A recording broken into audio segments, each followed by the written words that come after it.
అడుగులు వేస్తూ ప్రతి ఒక్కరూ కూడా ఈ స్వచ్ఛ సర్వేక్షణలో భాగంగా అందరూ కూడా ప్లాస్టిక్ నియంత్రణ సత్యంతో మరి నాడు భారీ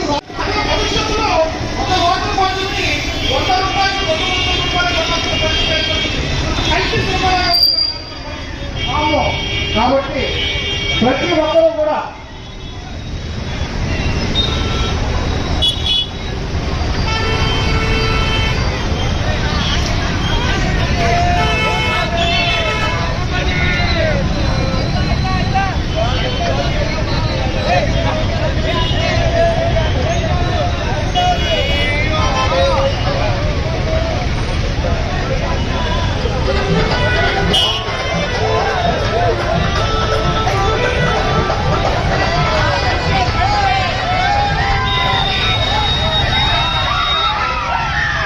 వైపు చూసారా? ప్లాస్టిక్ కలకల, భూమాత విలవిల, నారసంచి నగరానికి మంచి. చూసారా? మన నరసరావుపేటకు నారసంచి, మన నరసరావుపేట. ఈరోజు నరసరావుపేట మున్సిపల్ కమిషనర్ గారి ఆధ్వర్యంలో ప్లాస్టిక్ నిషేధించాలి, ఆరోగ్యాన్ని కాపాడుకోవాలనే ఉద్దేశంతో నరసరావుపేట మున్సిపాలిటీ దగ్గర నుంచి మల్లం సెంటర్ మీదుగా వివిధ విద్యా సంస్థల విద్యార్థులు, అలాగే స్వచ్ఛంద సేవా సంస్థల, రోటరీ క్లబ్ లాంటి స్వచ్ఛంద సేవా సంస్థల ఆధ్వర్యంలో ర్యాలీ నిర్వహించడం జరిగింది. ప్లాస్టిక్ ని వాడటం వల్ల కలిగేటువంటి నష్టాలని చాలా చక్కగా ఒక నాట్య రూపంలో వాళ్ళు స్లోగన్స్ ఇచ్చుకుంటూ ఈరోజు ప్లాస్టిక్ వల్ల ఎంత ప్రాబ్లమ్స్ వస్తున్నాయి, ప్రతిరోజు ఉదయం లేచిన దగ్గర నుంచి మళ్ళా పడుకునే వరకు మనం ఎంత ప్లాస్టిక్ వాడుతున్నాం, దానివల్ల కాలుష్యం యొక్క ప్రభావం ఏంటి, భూమికి జరిగేటువంటి డ్యామేజ్ ఏంటి, భవిష్యత్తులో మనం ఫేస్ చేసేటువంటి సమస్యలు ఏ రకంగా ఉంటాయనేది ఈ విధంగా ఇవన్నీ కూడా విపులంగా తెలియజేయడం జరిగింది. చెట్లని పెంచడం, అలాగే నార సంచులని, క్లాత్ సంచులను వాడటం ద్వారా ప్లాస్టిక్ నిషేధించాలి అనేది ఈ కార్యక్రమం నిర్వహించడం జరిగింది. ఈ కార్యక్రమాన్ని మీరందరూ కూడా విచ్చేసి, ప్రముఖులు, మీడియా ప్రముఖులు అందరూ కూడా విచ్చేసినందుకు, ఈ కార్యక్రమాన్ని దిగ్విజయం చేసినందుకు అందరికీ మా ధన్యవాదాలు తెలియజేస్తా ఉన్నాను. Thank you. ప్రత్యేకమైన అభినందనలు తెలియజేస్తున్నాం. గుంటూరు పొల్యూషన్ ప్రాంతీయ కార్యాలయం తరఫున, అట్లాగే మన మున్సిపల్ కమిషనర్ గారి సహకారంతో ఇంత పెద్ద ర్యాలీ నిర్వహించిన అన్ని స్వచ్ఛంద సంస్థలకు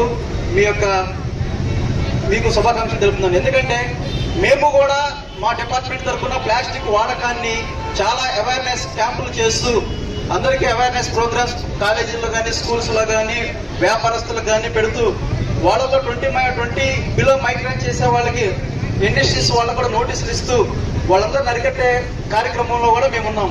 ఈరోజు ఇంత పెద్ద ర్యాలీ నిర్వహించిన మన మున్సిపల్ కమిషనర్ గారి సహకారంతో మీ అందరికీ శుభాకాంక్షలు తెలుపుతున్నాను. Thank you. కాలేజెస్ నుంచి స్టూడెంట్స్ను పంపించడం, ఆ యాజమాన్యానికి, అలాగే ఈ కార్యక్రమానికి ఇచ్చేసిన మరి స్వచ్ఛందగా పాల్గొన్న అందరికీ, అలాగే రోటరీ లైన్స్ ఇతర వాళ్ళకి, అలాగే మెప్మా నుంచి వచ్చిన మహిళా మనులకి, మరి స్టూడెంట్స్కి అందరికీ ముందుగా నా హృదయపూర్వక నమస్కారాంజలి. అలాగే మరి రాష్ట్ర ప్రభుత్వం ఏదైతే ఆదేశించిందో దాని మేరకు మన కలెక్టర్ గారు ఆదేశాల మేరకు మరి ఈ ర్యాలీ కూడా ఏర్పాటు చేశాం.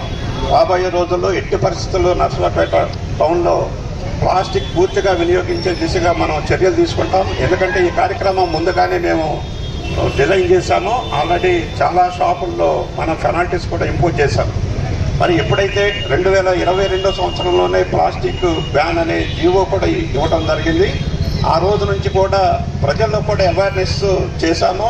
అలాగే వ్యాపారస్తులు పూర్తిగా సహకరించినప్పుడు పూర్తిగా 100% మనం ఈ సక్సెస్ అవుతాం. కాబట్టి వ్యాపారస్తులు పూర్తిగా సహకరించాల్సిన అవసరం ఉంది.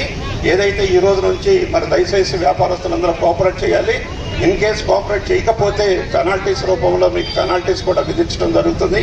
ఎందుకంటే ఆ పెనాల్టీలు దాదాపుగా 25,000 నుంచి 5 లక్షల రూపాయల వరకు కూడా పెనాల్టీస్ విధించవచ్చు. కాబట్టి ఎవరి మీద మాకు వ్యక్తిగత ద్వేషాలు ఏముండో, కానీ ప్రభుత్వం చెప్పినప్పుడు మనం రాబోయే రోజుల్లో మనం మానవాళిని మనం మనుగడ సాగించాలంటే తప్పకుండా పర్యావరణాన్ని కాపాడాల్సిన బాధ్యత మన అందరికీ ఉంది. కాబట్టి మనందరం కూడా ఈ కార్యక్రమాన్ని రోజు రోజుకు దిగ్విజయం చేస్తూ మనం పర్యావరణాన్ని కాపాడుకోవాల్సిన అవసరం ఉంది. ఇక్కడికి ఎవరైతే వచ్చారో వాళ్ళందరూ కూడా రేపటి నుంచి, అసలు ఈ రోజు నుంచి ప్లాస్టిక్ను దయచేసి వాడద్దు. మీరు కూడా బజార్కి వెళ్ళినప్పుడు మీకు అవసరాలకు ఏదైనా ఉన్నప్పుడు ప్లాస్టిక్ని సంచులు కానీ ఇవన్నీ తీసుకోకుండా క్యారీ బ్యాగులు, మన జూట్ బ్యాగులు ఏదైతే ఉంటాయో అవి తీసుకుని వెళ్ళి మీ సరుకులు కానీ ఏమైనా తీసుకొచ్చుకోండి. అప్పుడు మనం ఒకరికొకళ్ళు చూసి కొంతమంది మారతారు. అలాంటప్పుడు మనం పర్యావరణాన్ని కాపాడుకున్న వాళ్ళు అవుతాం. కాబట్టి దయచేసి మీరు అందరూ కూడా కోఆపరేట్ చేయాల్సిందిగా కోరుకుంటూ, ఈ రోజున వ్యాపారస్తులందరికీ తెలియజేసేది ఏంటంటే, ఈ రోజు నుంచి ప్లాస్టిక్ని పూర్తిగా నిషేధించండి. 120 మైక్రాన్ ఏదైతే లోపు ఉందో అది పూర్తిగా నిషేధించండి. మీరు కూడా మాకు సహకరించి పర్యావరణాన్ని కాపాడాల్సిందిగా కోరుకుంటూ సెలవు తీసుకుంటాను.